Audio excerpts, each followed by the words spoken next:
Vamos iniciar o nosso culto com um prelúdio que aclama ao nosso Deus, ao que está sentado no trono.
Bom dia a todos, sejam todos bem-vindos.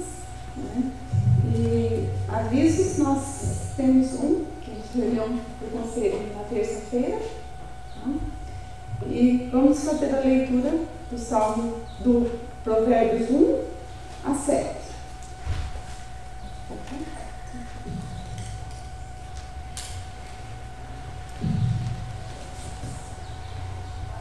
Uso dos provérbios. Provérbios de Salomão, filho de Davi, o rei de Israel. Para aprender a sabedoria e o ensino, para entender as palavras de inteligência, para obter o ensino do bom proceder, a justiça, o juízo e a equidade, para dar aos simples prudência e aos jovens conhecimento e bom senso. Ouça o sábio e cresça em prudência, o instruído adquira habilidade. Para entender provérbios e parábolas, as palavras e enigma dos sábios. O temor do Senhor é o princípio do saber, mas os loucos desprezam a sabedoria e o ensino.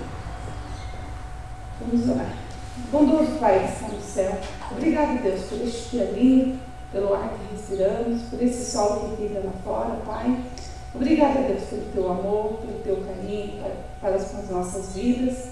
E pedimos também que o Senhor esteja conosco durante este dia, durante este culto, através do teu Espírito Santo, e que saiamos daqui, Pai, cheios de Ti, Pai, alimentados, Pai, com a Tua palavra, com o Teu amor, com o Teu carinho, Pai. Seja o pastor durante este culto, que vai nos trazer a palavra, e abençoa-nos, Pai. Seja conosco também durante este dia, durante o restante desse caminho, Pai. Em nome de Jesus é que oramos e agradecemos. Amém.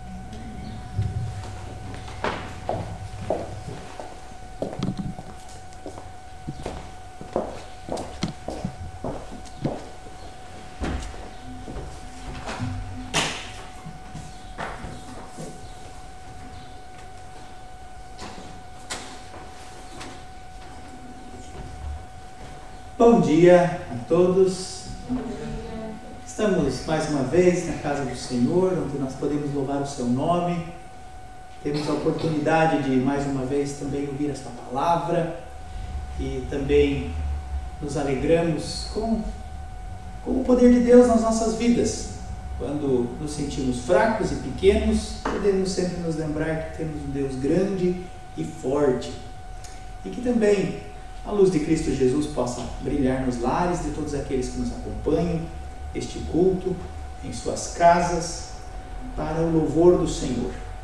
Onde estivermos reunidos no nome do nosso Deus, a promessa dele é: ali ele estará, Cristo estará conosco.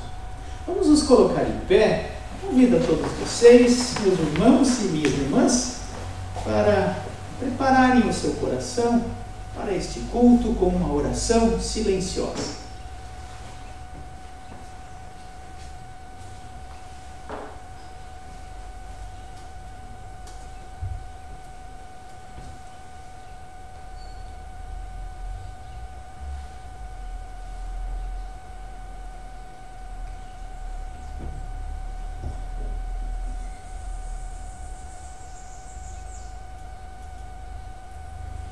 Também, neste dia, o nosso socorro está no nome do Senhor, que fez o céu e a terra, e que é fiel de geração em geração. Amém. Graça e paz a todos vocês, meus irmãos, minhas irmãs, vindas de Deus, o nosso Pai, e Jesus Cristo, seu unigênito Filho, na comunhão com o Espírito Santo. Amém. Vamos cantar todos juntos ainda o hino de número 106, os versos 1 e 3, 106, 1 e 3, que fala da fonte eterna do saber.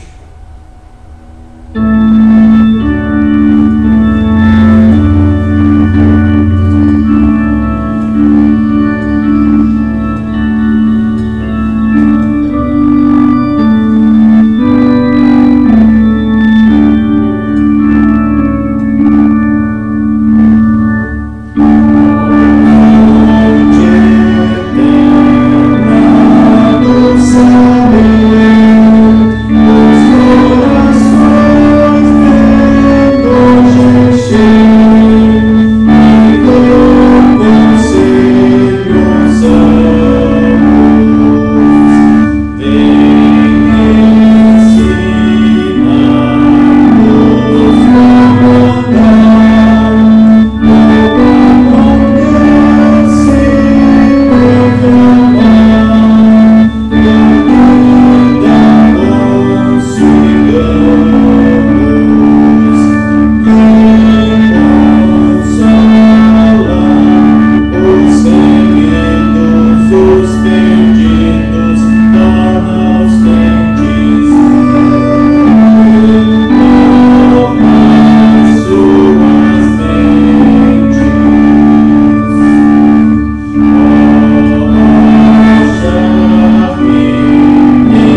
vez conversar com Deus, o nosso Senhor, preparando também o nosso espírito para louvarmos o nome do Senhor, buscando perdão que precisamos receber do nosso Senhor, para com o coração limpo, pelo sangue de Jesus Cristo, nosso Senhor, possamos louvar o seu nome, apresentarmos diante dele o nosso louvor. Senhor Deus, amado Pai Celeste, neste dia do Senhor, estamos aqui reunidos como igreja, tanto aqui no templo como também nos nossos lares, e podemos descansar na promessa de que o Senhor nos une em uma só fé, em um só amor, que o Senhor recebe este culto que é ministrado aqui na tua casa, mas também nas casas dos nossos irmãos. E o Senhor é um Deus que ouve a nossa oração, o Senhor é um Deus que edifica os nossos corações com a tua palavra, e o Senhor é aquele que nos dá o perdão dos nossos pecados, quando somos salvos por meio de Jesus Cristo. Por isso pedimos ao Senhor nesta manhã, que o Senhor esteja com todo o teu amor e a tua misericórdia, perdoando os nossos pecados. Porque sem o teu perdão, ó Deus, com o coração sujo, é tão difícil louvar o teu nome. Porque o pecado nos afasta de ti. Como mesmo disse o salmista, enquanto ele vivia no pecado, era como se os seus ossos como se suas lágrimas estivessem sempre caindo. Mas quando ele recebeu o perdão do Senhor, ele sentiu novamente o seu amor e a alegria da salvação. Por isso, Senhor, nos perdoa. Renova em nós um coração mais próximo de Ti, mais parecido com o coração de Cristo Jesus, o Teu Filho. E pedimos ao Senhor também que o Teu Santo Espírito esteja iluminando os nossos corações e as nossas mentes para recebermos a Tua palavra hoje. Que nós possamos louvar com alegria, cantar cânticos espirituais que possam ser recebidos por Ti também, no Seu trono de graça e de amor. Pedimos isso, Senhor, também com os nossos irmãos que estão nos acompanhando em seus lares. Que o Teu Espírito Santo seja derramado lá também. Em nome de Jesus. Amém. Nossa leitura, vamos fazer uma leitura juntos do Salmo de número 1, o primeiro Salmo da Bíblia.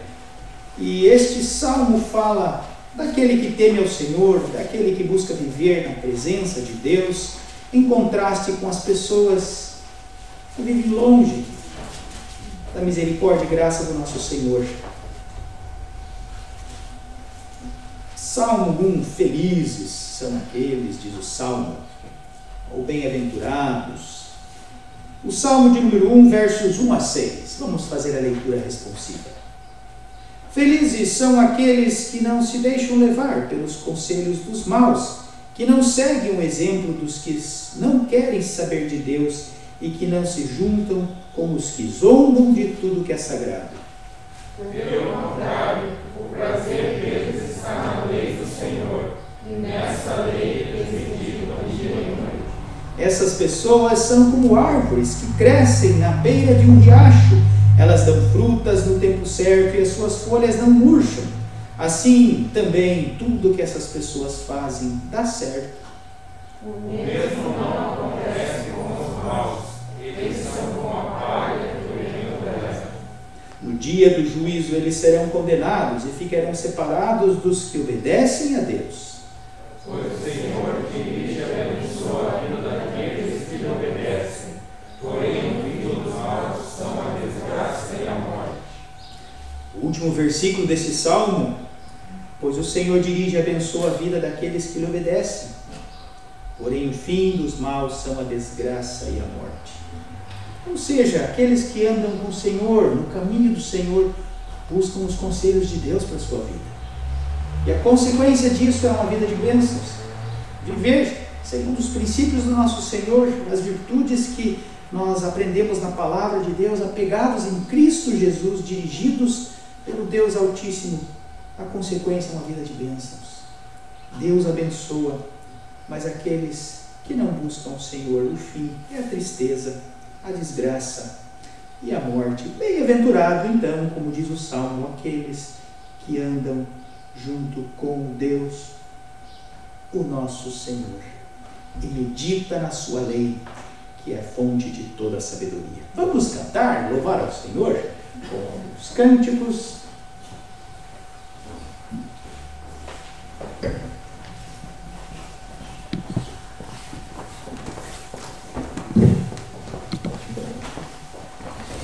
Gostaria de convidar a igreja a ficar em pé. Vamos louvar o nome do nosso Deus.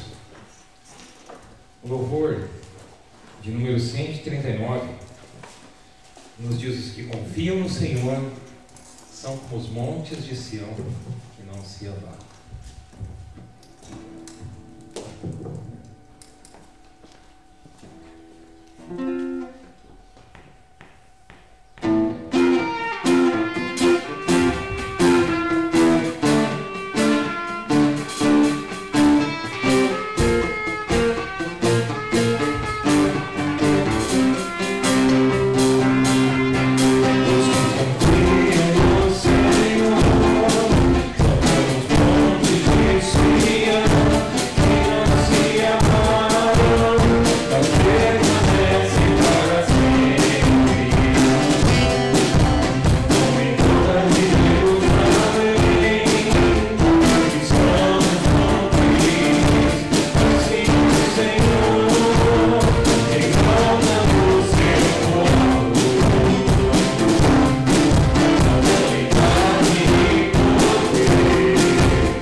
Realmente, sem Jesus não dá para viver.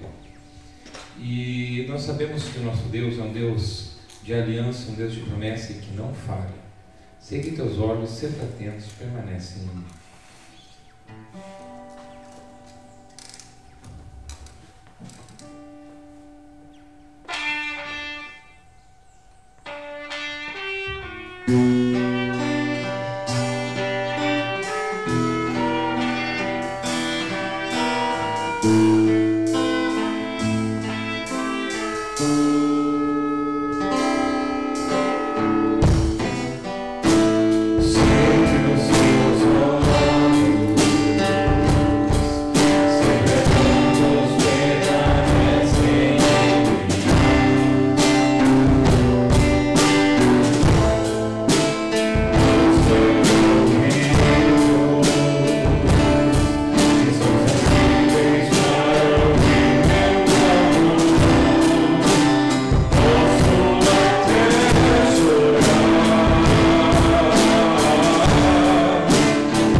agradecemos, Pai, por tudo que tem feito em nossa vida.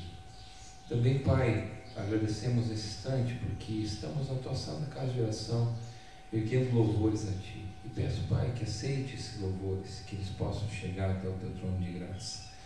Nesse instante pedimos, Pai, que o Teu Santo Espírito esteja conosco, para que possamos entender as palavras que vêm ser ditas aqui pelo Teu servo, Pastor João, e que elas possam chegar fundo em nossos corações, abençoando todos nós que estamos aqui na igreja, também os que estão em casa.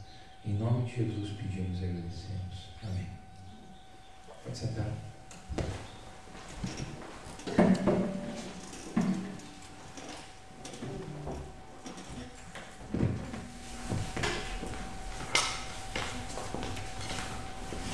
Para a nossa reflexão de hoje, agradecendo já o grupo de louvor pelos cânticos ministrados nesta manhã, nós convidamos os irmãos a abrirem a sua Bíblia no livro de Eclesiastes, Antigo Testamento, capítulo 2. Eclesiastes 2.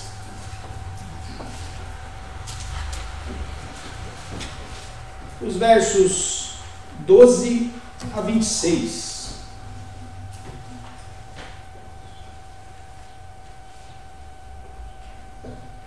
Onde a palavra do Senhor diz assim: então comecei a pensar no que é ser sábio e no que é ser tolo ou sem juízo. Por exemplo, será que um rei pode fazer alguma coisa que seja nova? Não. Só pode fazer o que fizeram os reis que reinaram antes dele. E cheguei à conclusão de que a sabedoria é melhor do que a tolice, assim como a luz é melhor do que a escuridão. Os sábios podem ver para onde estão indo, mas os tolos andam na escuridão. Porém, eu sei que o mesmo que acontece com os sábios acontece também com os tolos. Aí eu pensei assim: o que acontece com os tolos vai acontecer comigo também. Então, o que é que eu ganhei sendo tão sábio? E respondi: não ganhei nada. Ninguém lembra para sempre dos sábios, como ninguém lembra dos tolos. No futuro todos nós seremos esquecidos. Todos morreremos, tanto os sábios como os tolos. Por isso a vida começou a não valer nada para mim. Ela só me havia trazido aborrecimentos. Tudo havia sido ilusão. Eu apenas havia corrido atrás do vento. Tudo que eu tinha e que havia conseguido com o meu trabalho não valia nada para mim. Sabia que teria de deixar tudo para o rei que ficasse no meu lugar. E ele poderia ser um sábio ou um tolo. Quem que sabe? No entanto, ele seria o dono de todas as coisas que eu consegui com o meu trabalho e ficaria com tudo o que a minha sabedoria me deu neste mundo. Tudo é ilusão. Então eu me arrependi de ter trabalhado tanto e fiquei desesperado por causa disso. A gente trabalha com toda a sabedoria, conhecimento e inteligência para conseguir alguma coisa e depois tem que deixar tudo para alguém que não fez nada para merecer aquilo. Isso também é ilusão e não está certo. Nós trabalhamos e nos preocupamos a vida toda e o que ganhamos com isso? Tudo o que fazemos na vida não nos traz nada, a não ser preocupações e desgostos. Não podemos descansar nem de noite, é tudo ilusão. A melhor coisa que alguém pode fazer é comer e beber e se divertir com o dinheiro que ganhou. No entanto, compreendi que mesmo essas coisas vêm de Deus. Sem Deus, como teríamos o que comer ou com que nos divertir?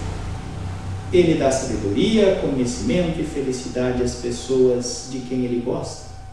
Mas Deus faz com que os maus trabalhem, economizem e ajuntem a fim de que as riquezas deles sejam dadas às pessoas de quem Ele gosta mais. Tudo é ilusão. É tudo como correr atrás do vento.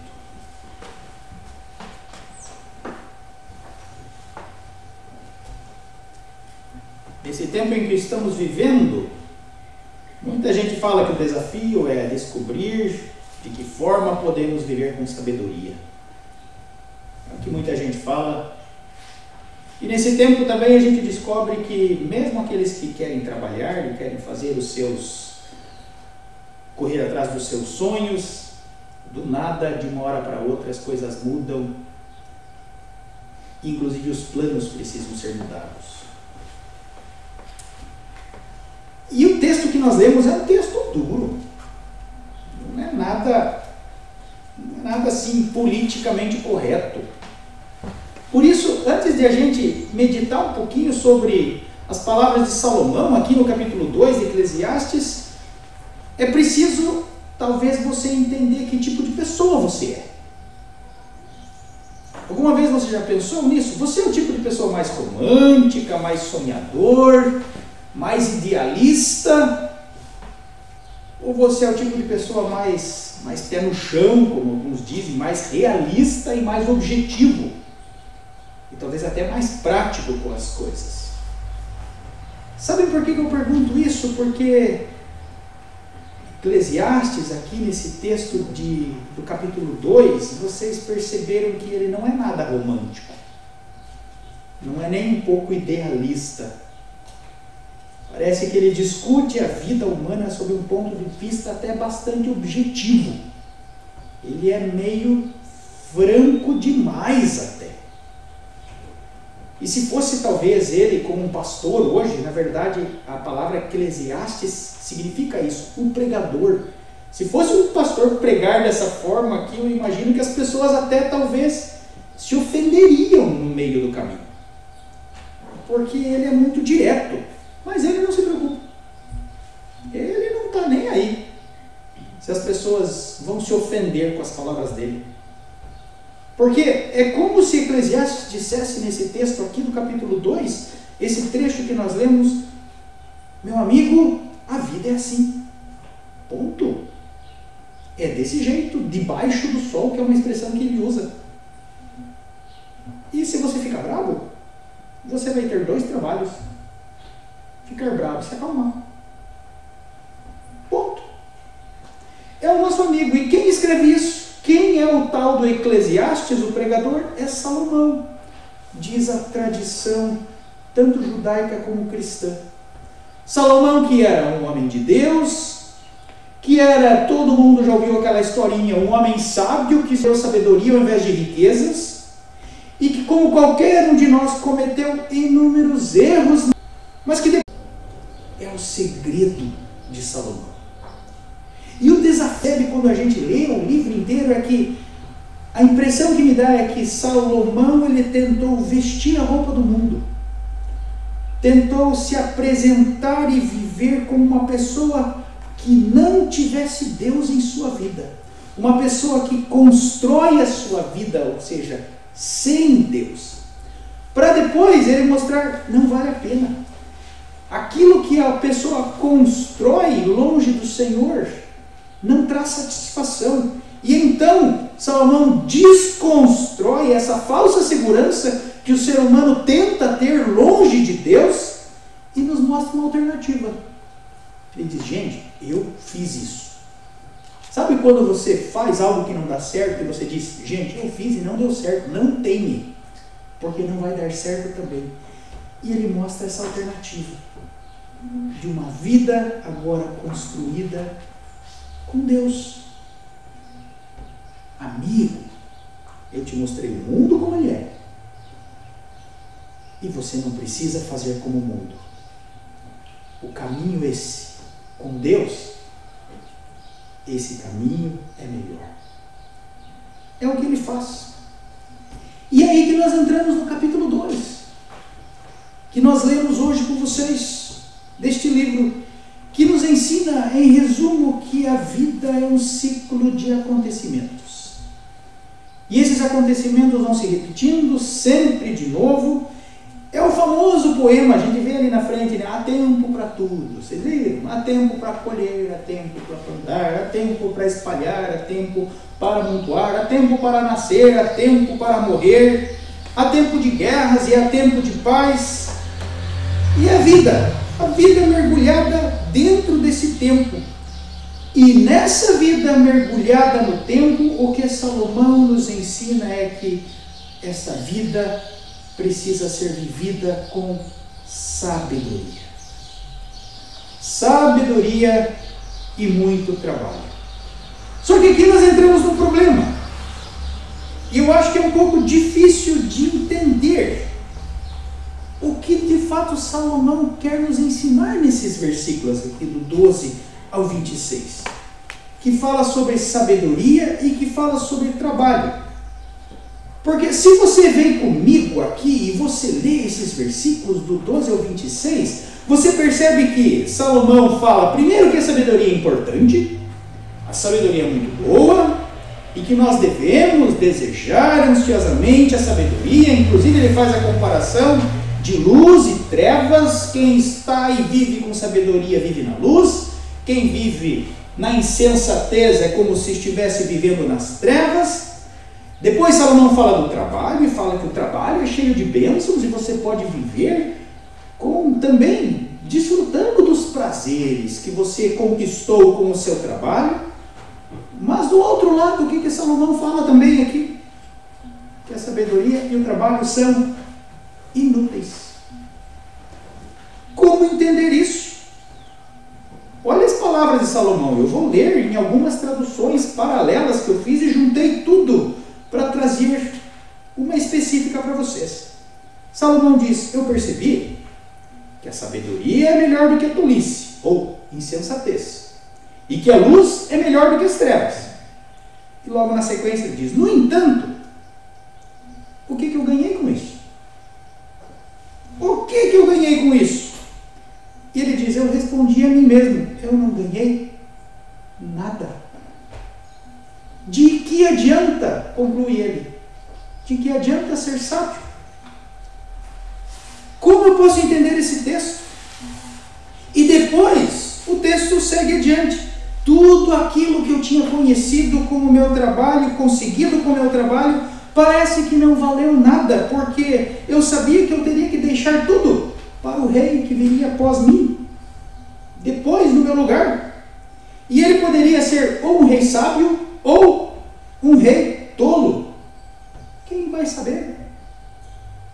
De que adianta eu ter trabalhado tanto para o outro desfrutar do meu trabalho, e que poderia ser inclusive um insensato?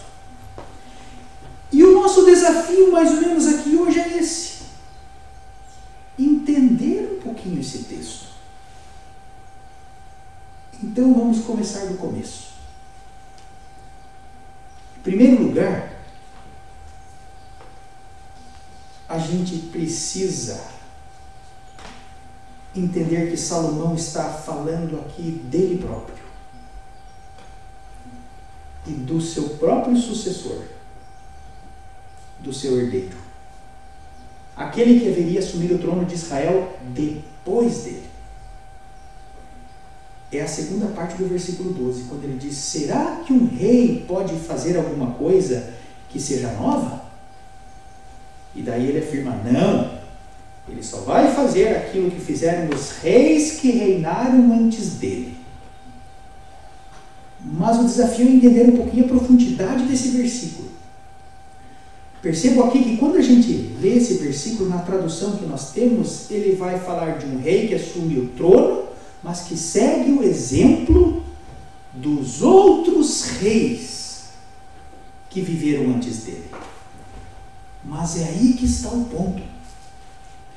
Se nós lermos esse texto, que Salomão está falando de um rei aleatório, que simplesmente apareceu do nada e que seguiu o exemplo dos outros reis que vieram antes, o texto não faz muito sentido.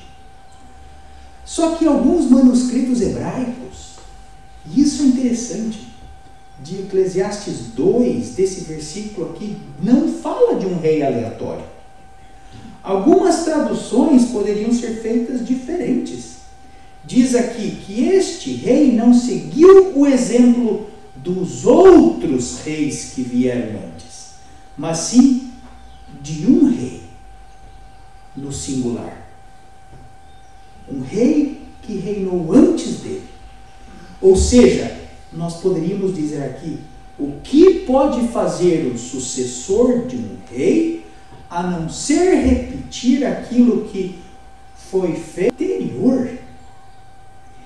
E se entendermos esse versículo assim, toda a história muda. Porque o sentido muda. O que Salomão está falando aqui não é de uma monarquia qualquer, de um reino qualquer, com um rei qualquer e um sucessor qualquer. Mas ele está se referindo a ele e ao seu filho, e que o sucedeu no trono. E aí tudo faz sentido. Porque vocês sabem quem que foi Roboão? No livro dos Reis conta a história dele. Roboão foi aquele que subiu ao trono, foi coroado depois de Salomão, mas justamente Roboão foi um rei tolo e insensato. Diferente do seu pai Salomão. E muito diferente de Davi, o seu avô. Roboão se tornou rei numa época de extrema prosperidade no reino de Israel, e foi um menino que cresceu com tudo nas suas mãos. Ele nunca precisou lutar por nada. E a única coisa que a gente ouve nas histórias de Israel sobre Roboão é que ele oprimiu o povo, e o grande ato de Roboão foi provocar uma divisão no reino de Israel que foi inclusive irreparável. Depois de Roboão que se dividiu o reino do norte e o reino do sul. E é disso que Salomão está falando. Esse é o contexto do pensamento dele. Ele fala de um Israel, pense na história de Israel, que foi conquistada, prosperada e unificada, inclusive por Davi, o grande rei Davi, com muito trabalho, com suor, com sangue, e que depois de Davi foi consolidada com muita sabedoria. A sabedoria que Salomão havia pedido a Deus, com a ciência, com o conhecimento e com o juízo deste rei que foi o mais sábio de todos os reis. Mas que depois a gente vê tudo isso ir por água abaixo, quando o rei filho, Roboão, tolo, insensato, sobe ao trono, sem nenhuma sabedoria, e coloca tudo isso a perder. Aí eu me pergunto, como ele perguntou, de que adiantou? De que adianta tanto trabalho? De que adianta tanta sabedoria? Por isso, dessa expressão de Salomão, agora a gente começa a entender a história de Eclesiastes 2. Eu vejo, posso até ver um rei já em idade avançada, sentado no seu trono, depois de, governar o seu país por anos, ter vivido e vivido as lutas do seu pai Davi, que inclusive havia sido deposto pelo filho, e depois conseguiu reconquistar a nação e unificar Israel, e depois de uma vida sentado no trono, pensando, ele olha para o jovem príncipe, o seu filho, o Roboão, que nunca lutou por nada,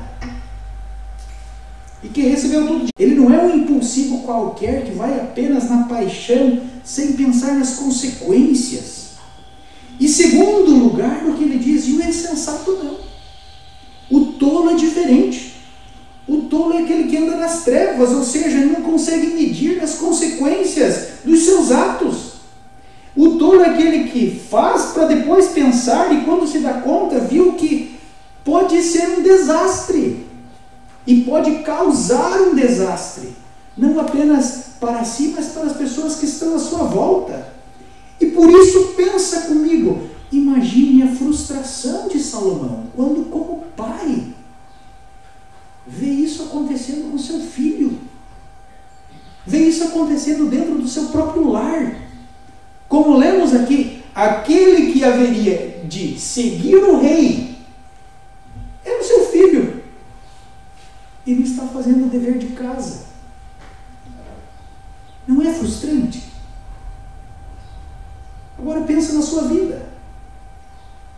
Se você como um pai, como uma mãe, se você como um avô, como uma avó, a vida inteira como crente fiel, ou alguns até depois da conversão, que tiveram aquela paixão por Cristo e quis dedicar-se dentro do lar para justamente passar esses valores da fé para a geração seguinte, buscando viver uma vida com Cristo, uma vida sábia, de muito trabalho, dedicando-se para ser produtivo, para ser construtivo ao invés de destrutivo, buscando aprimorar-se. Mas de repente, passam-se anos, e quando você se dá conta, você vê dentro de casa os seus filhos colocando tudo isso a perder.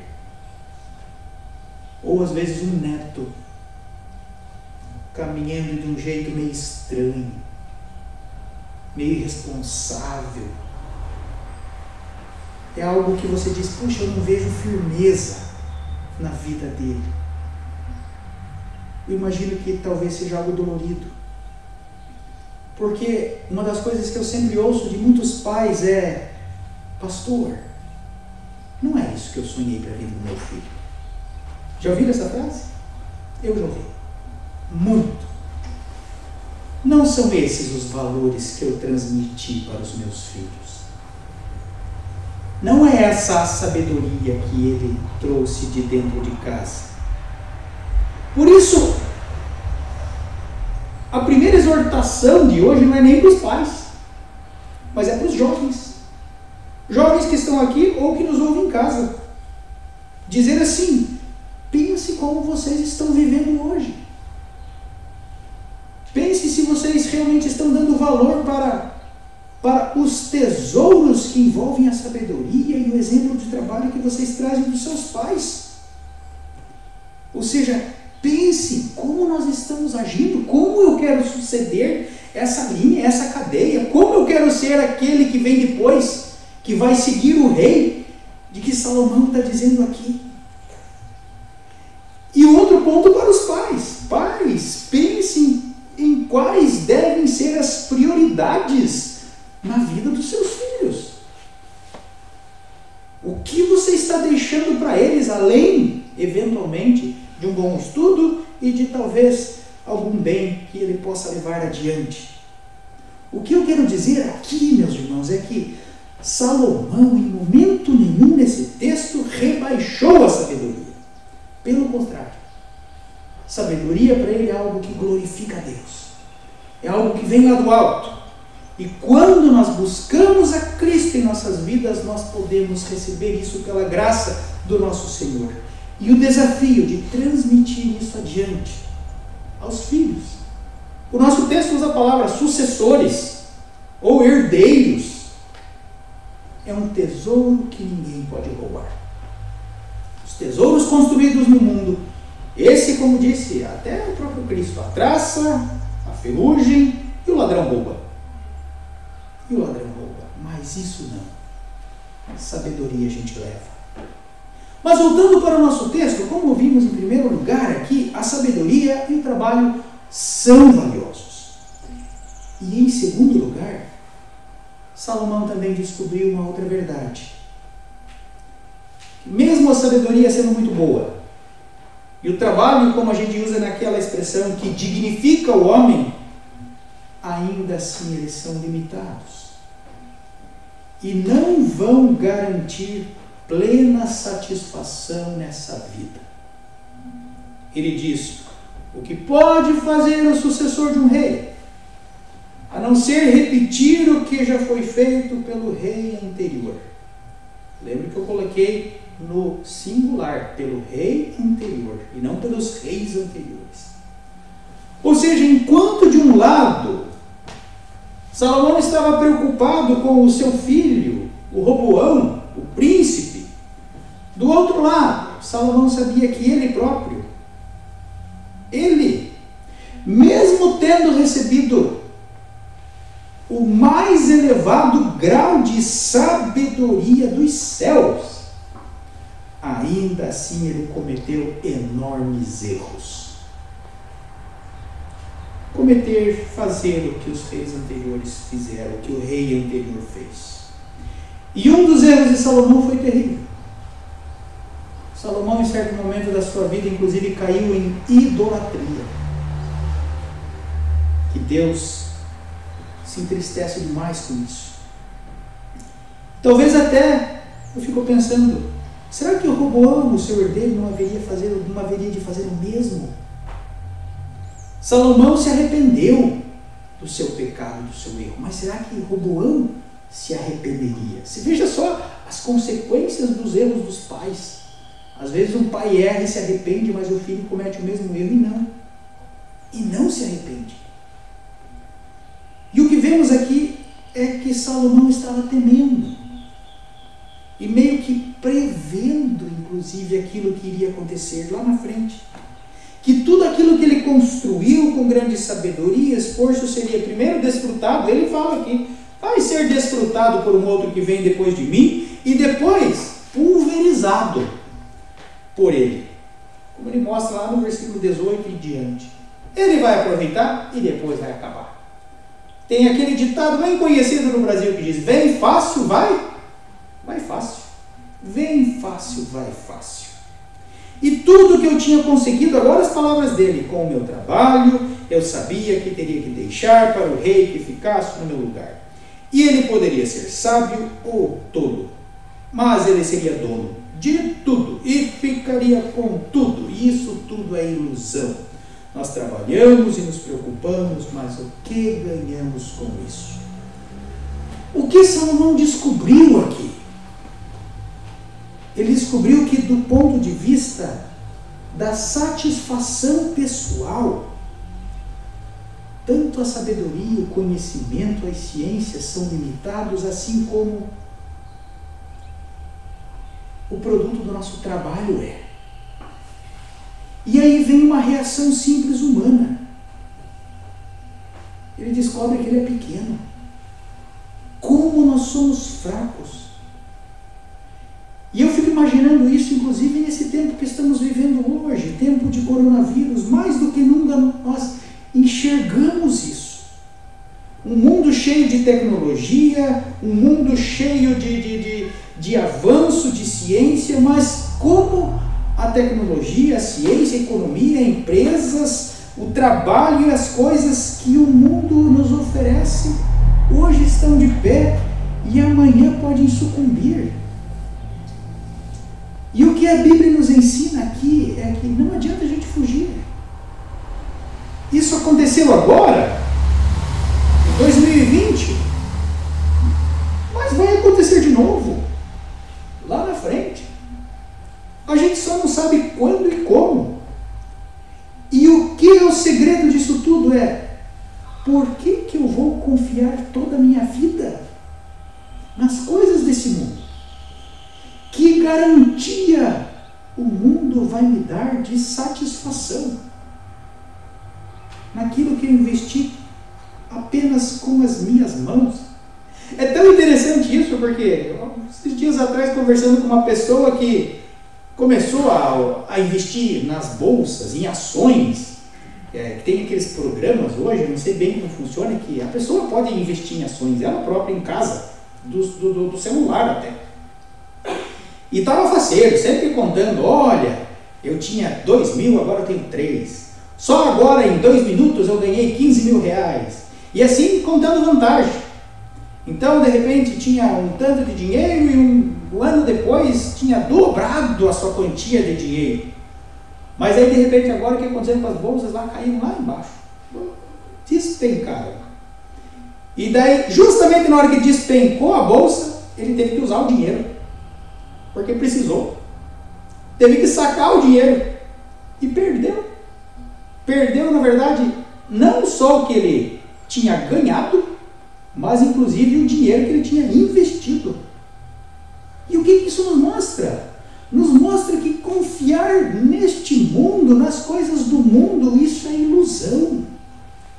E mesmo sendo sábio e trabalhador, a vida do crente não vai ser 24 horas por dia, 7 dias por semana, 30 dias por mês, cor-de-rosa. Nós somos limitados e, como Salomão descobriu, cedo ou tarde nós vamos nos decepcionar. Vamos nos decepcionar com os filhos, como foi o caso dele, com a família, com o trabalho, inclusive nos decepcionar com a igreja, por que não? E às vezes nos decepcionar com a nossa própria religião. Ou seja, nada pode trazer satisfação definitiva. Mas onde deve ser sempre a nossa prioridade? Minha e da minha casa, da minha família. Amém. Vamos juntos mais uma vez orar. E após a nossa oração, nós em pé cantamos o hino final 395. Oremos. Senhor Deus, amado Pai Celeste, louvamos o Teu nome nesse dia. Reconhecemos a nossa limitação, como somos pequenos. E também vemos, ó Deus, acontece nos lares, assim como aconteceu na vida de Salomão. Às vezes investimos no trabalho, na sabedoria, mas isso não acontece nas gerações seguintes. Por isso, tenha misericórdia de nós. E onde nós, como pais, como avós, tantas vezes erramos, que o Senhor possa acertar. E abençoe os nossos jovens também. Jovens esses que têm o desafio todo ainda diante de si, de crescer e viver com sabedoria, reconhecendo o valor também do trabalho, mas mais do que tudo, descobrindo que nada do que está nesse mundo e existe nesse mundo nos traz a satisfação plena para a vida, mas que precisamos caminhar com o Senhor. Tudo isso é muito útil, as coisas do mundo são úteis, mas se não tivermos a nossa vida alicerçada em Cristo Jesus, no temor de Deus, é tudo vão, como correr atrás do vento. Abençoe nossos lares, as nossas casas e a tua igreja, a igreja do Senhor espalhada pela terra. E fortalece-nos na fé em Jesus Cristo cada dia mais. Não porque merecemos, mas porque o Senhor é um Deus que nos ama e um Deus cheio de bondade. Pedimos ao Senhor, abençoe cada família aqui representada nesse dia e perdoa os nossos pecados. Em nome de Jesus. Amém. Vamos nos colocar em pé e juntos cantarmos o hino final 395. Oh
saudação que nos foi pedida aqui pelos irmãos.